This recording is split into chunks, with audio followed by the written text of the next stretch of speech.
Halo teman-teman semuanya, selamat datang kembali di Frugal Fluent. Di materi hari ini, kita akan belajar tentang apositif. Nah, soal apositif itu sering sekali ditanyakan dalam soal structure, itu bagian kedua daripada TOEFL ITP. Kita akan belajar apa itu apositif, bagaimana memahami apositif, dan tipe-tipe soal apositif. Oke, bagi teman-teman yang ingin memahami materi TOEFL secara keseluruhan, silahkan nonton video-video yang ada di channel Frugal Fluent. Dan untuk hari ini, Tuesday, January 23rd, 2024, kita akan belajar tentang penggunaan apositif. Okay, so today we are going to learn two different things. Kita akan coba mempelajari dua hal. Yang pertama yaitu understanding apositives. Kita belajar bagaimana memahami apositif, apa itu apositif. Kemudian contoh soal apositif. Kemudian the second one, analyzing mistakes. Nah, kita akan belajar bagaimana cara menganalisa kesalahan di tipe soal apositif. Oke, let's get started. Nah, saya akan memberikan contoh. Oke, di mana contoh ini adalah contoh paling dasar tentang soal apositif. Jadi pada dasarnya apositif itu adalah berbentuk phrase. Ya, jadi dia dianggap sebagai noun, namun apositif dia tidak bisa menjadi subjek dalam sebuah kalimat. Nah, ada dua tipe apositif. Kita akan bahas dengan rinci sebentar lagi. Jadi saya akan terlebih dahulu membahas tentang satu contoh soal ini. Jadi saya akan bacakan soal ini sebagaimana bisa terlihat di layar. Sally, kemudian koma, the best student in the class, koma, got an A on the exam. Nah, pada dasarnya kalau kita lihat pada bagan tanda panah di sini, Sally ini adalah subjek, kemudian the best student in the class ini disebut appositive phrase. Kenapa disebut appositive phrase? Karena dia berbentuk frasa. Karena frasa ini terdiri dari beberapa kata yang dia dianggap noun atau kata benda. Kemudian kita menemukan kata God. Nah, God di sini adalah verb. Nah, ini adalah salah satu contoh tipe apositif bentuk pertama di mana dia terletak di antara dua koma. Jadi pada dasarnya aturannya adalah kita akan menemukan subjek, kemudian koma, kemudian di tengah ini ya muncul apositif, kemudian baru koma, kemudian setelahnya adalah kata kerja. Nah, itu contoh apositif tipe pertama. Kita akan lihat di beberapa contoh lainnya. Nah, ini contoh soal TOEFL yang berbentuk apositif. Nah, kadang-kadang kita bingung ya ketika kita melihat contoh soal di mana ada verb ya, coba perhatikan bagaimana cara kita spot the mistakes. Nah, bagaimana cara kita memahami atau notify, mengenali kesalahan dalam kalimat dengan cepat. Jadi sebagai contoh misalnya contoh soal seperti ini, kita bisa paham atau tahu kesalahannya dan tipe soalnya dengan melihat misalnya di sini ada dua koma, kemudian ada noun, ya George. Pada dasarnya George ini adalah kita bisa menganggap sebagai subjek. Namun di contoh soal ini dia tidak bisa menjadi subjek. Kenapa? Karena ada posisi koma memisahkan. Jadi is pada tipe soal ini itu adalah sebagai verb atau kata kerja. Maka di soal ini kita tahu subjeknya tidak ada. Maka karena kita tahu subjeknya tidak ada, yang harus kita pilih adalah subjek langsung. Tidak boleh yang lainnya. Jadi jawabannya jelas. D. Nah, dari mana kita tahu? Ya, dengan kita melihat dua koma, ya, kemudian di tengahnya terletak noun, maka itu adalah apositif. Maka kalau kita lihat apositif di tengah, sebelum apositif adalah subjek. Maka jawaban yang harus kita pilih langsung berbentuk subjek. Nah, how do we recognize the mistake? Bagaimana cara kita mengetahui kesalahan? Ada tiga hal yang bisa dilakukan. Itu yang pertama adalah analyze subject dan verb. Di keseluruhan tipe soal TOEFL, khususnya pada soal 1 sampai dengan 15 untuk mencari mana yang benar. Nah, di sana kita harus menganalisa apakah dalam sebuah soal itu terdapat subjek plus verb. Nah, itu aturan dasar. Kemudian setelah kita mengecek apakah di sana ada subjek dan verb, kita melakukan tahapan kedua yaitu is something missing? Apakah ada yang kehilangan dari soal tersebut? Kemudian what makes a sentence incomplete? Kira-kira apa yang membuat kalimat itu tidak lengkap? Nah, itu yang metode atau strategi bagaimana kita bisa memahami soal atau mengenali kesalahan dengan mudah. Jadi contoh soal misalnya pada tipe soal contoh yang kedua ini adalah tipe soal apositif juga, namun dia adalah tipe soal apositif kedua. Kalau apositif tipe pertama tadi terletak di antara dua koma, maka apositif tipe kedua ini dia muncul di awal, kemudian komanya hanya satu, dan setelahnya itu adalah subjek dan verb. Jadi perhatikan di sini, Sarah rarely misses. Jadi Sarah itu sebagai subjek, misses sebagai verb. Jadi kalimat ini lengkap, ada subjek, ada verbnya. Kemudian sebelum Sarah ini ada koma. Maka kita tahu sebelum koma itu kita harus meletakkan apositif.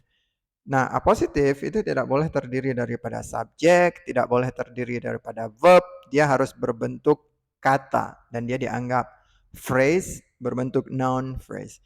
Maka jawaban di sini yang paling tepat adalah A. An excellent basketball player. Kenapa? Karena kata an atau frasa an excellent basketball player di sini kita tidak bisa menjadikan subjek dan juga kita tidak menemukan verb sebagaimana pilihan yang B. Terdapat is, maka juga tidak boleh kita jadikan pilihan yang B. Yang C kita menemukan Sarah kemudian is, artinya kalimat itu Sarah dan is itu sudah menjadi klausa, subjek dan verb. Maka tentu jawabannya tidak tepat. Kemudian yang D juga tidak tepat karena ada muncul pronoun di sini.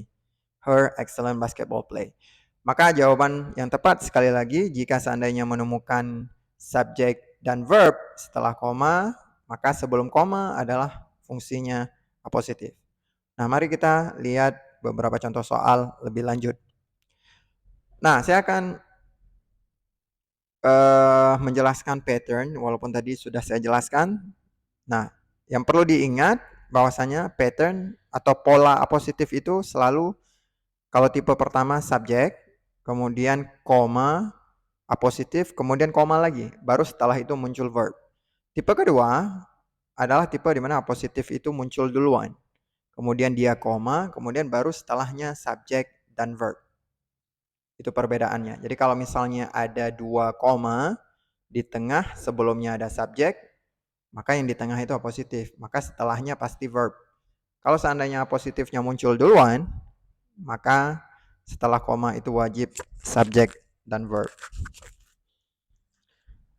Nah, sekarang we are going to do 10 different exercises. Nah, saya sudah meletakkan tanda panah, kemudian mengkolomkan dengan kolom warna merah dan saya garis bawahi untuk mempermudah menganalisa soal.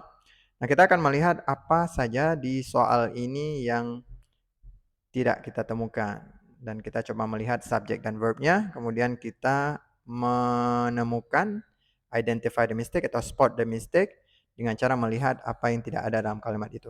Nah, contoh di soal nomor 1 dan 2 kita bisa melihat di soal nomor 1 itu dianggap benar karena peletakan komanya 1, the son of the previous owner. Kemudian the new owner is undertaking itu dianggap subjek dan verb. Jadi sebelum koma itu adalah positif. Nomor kedua itu dianggap salah. Kenapa? Karena last semester tidak bisa menjadi subjek. Kita tahu kalau ada koma di antara 2 koma itu adalah positif, maka jelas sebelumnya harus subjek. Last semester sekali lagi tidak bisa menjadi subjek. Jadi kalimatnya tidak tepat. Di soal nomor 3, Valentine's Day, February 14 is a special holiday for sweethearts. Nah, untuk kalimat itu dianggap benar. Kenapa? Karena kita melihat February 14 itu menjadi positif, Valentine's Day menjadi subjek, kemudian is itu menjadi verb. Nah, itu tipe positif yang pertama. Kemudian nomor 4, kita melihat di kalimat itu ada perletakan 2 koma. The chief executive officer itu menjadi positif. Has itu menjadi verb. Maka at long last seharusnya menjadi subjek. Maka kata at long last itu tidak bisa menjadi subjek di sana. Karena tidak mungkin subjek itu diawali oleh preposition. Nah, makanya nomor 4 itu salah. Karena di sana seharusnya peletakan subjek. Nomor 5, kalimat itu kalau kita lihat terdiri dari 2 koma di tengahnya, maka leftovers from last night itu adalah positif. Tonight supper itu dianggap sebagai subjek. Did sebagai verb, jadi kalimat itu dianggap benar. Number 6, the only entrance to the closet, the door was kept locked at all times. Nah, kita melihat 1 koma, berarti itu positif tipe kedua. Maka kalau positif tipe kedua, positif duluannya yang muncul, kemudian baru setelah itu muncul subjek dan verb. Jadi the door sebagai subjek, was sebagai verb. Maka kalimat itu benar, tidak ada yang salah. Next one, number 7. In the cold of winter, a wall heating unit would not turn on. Nah, kalau kita analisa soal itu terdiri dari 2 koma di tengah, maka itu positif tipe pertama, a wall heating unit itu sebagai positif. Kemudian setelahnya terdiri dari would not turn on itu kategorinya verb. Maka seharusnya in the cold winter itu seharusnya menjadi subjek. Maka in the cold of winter itu tidak tepat, harus diganti dengan subjek. Jadi kalimat itu tidak benar. Nomor 8, the new tile pattern, yellow flowers on a white background, really brightens up the room. Nah, kata yellow flowers on a white background itu adalah positif, diapit oleh 2 koma. Kemudian brightens up itu sebagai verb, dan the new tile pattern sebagai subjek. Maka kalimat itu correct atau benar. Number 9, yang 9, the high-powered computer, the most powerful machine of its type, was finally ready for use. Nah, ini adalah tipe soal yang agak sedikit tricky. Kesalahannya hanya sedikit di sini, yaitu peletakan koma. Seharusnya the high-powered computer harus koma di sana, kemudian the most powerful machine. Jadi harus ada koma di sini di komputer. The most powerful machine of its type menjadi positif. Was menjadi verb. Nah, ini sebenarnya positif tipe pertama. Jadi koma harus ada di sini. Kemudian the last one, yang terakhir, alongside friend and confident, the psychologist was often invited over for Sunday dinner. Nah, ini adalah tipe positif yang kedua, yaitu dia terletak 1 koma. Jadi long time friend and confident ini adalah positif. The psychologist itu subjek, was adalah verb. Maka sekali lagi kalimat ini dianggap benar. Oke, let's go to the real question. Nah, ini contoh soal ya, exercise, di mana kita bisa melihat ya di contoh soal ini nomor yang 2 ini, and an Alzheimer's victim, former President Ronald Reagan, blank in the spotlight even after the symptoms began to appear. Nah, kita harus hati-hati menjawab soal ini karena kita melihat di sini ada verb began. Nah, karena di sini ada verb, maka seharusnya yang kita pilih di sini ini adalah positif tipe kedua, yaitu di mana positifnya muncul duluan. Mana positifnya? Yaitu yang ini, an Alzheimer's victim. Jadi an Alzheimer's victim, itu adalah positif. Former President Ronald Reagan ini subjek, maka di sini seharusnya verb. Jadi kita tahu verbnya harus state. Kenapa harus state? Karena kita lihat di sini. Kata began itu menjelaskan the symptoms. Jadi verbnya juga harus sinergi, harus sama. Sekali lagi jawabannya adalah yang A. Jadi Ini tipe soal nomor 2 positif tipe kedua. Dan yang ketiga, private careers extremely popular in the large city. Nah, ini adalah positif tipe pertama. Jadi private careers ini sebagai subjek, travel ini kan sebagai verb. Seharusnya dia tidak boleh langsung ing. Kenapa? Karena kita tahu ini adalah kalimat dalam bentuk simple present. Jadi extremely popular, yang ini extremely popular in large cities, itu adalah apositif. Maka subjek plus apositif plus verb. Verbnya harus dalam bentuk verb one, yaitu travel. By bicycle, carrying packets containing documents and other items from office to office. Oke, nah ini dua contoh soal apositif dalam konteks soal TOEFL ITP di bagian structure. Jadi yang pertama yang soal nomor 2 adalah apositif tipe kedua. Soal nomor 3 adalah apositif tipe pertama. Oke. Thank you. Ya, so thanks for watching. Ini adalah sekali lagi video tentang apositif. Jadi grammar is easy. Sebenarnya grammar itu mudah dipahami jika seandainya kita tahu konteks dan kata kuncinya. Oke, di video berikutnya kita akan membahas tipe-tipe soal structure yang lainnya. Dan jika video ini bermanfaat, silakan di-share ke teman-teman yang mungkin sedang belajar TOEFL. Dan jika kalian membutuhkan banyak video yang lain, you can subscribe this channel, Frugal Fluent. And also you can suggest the kinds of videos you want, especially for TOEFL. Okay, so thank you for watching. If you are learning TOEFL, I wish you a good luck and see you in the next videos.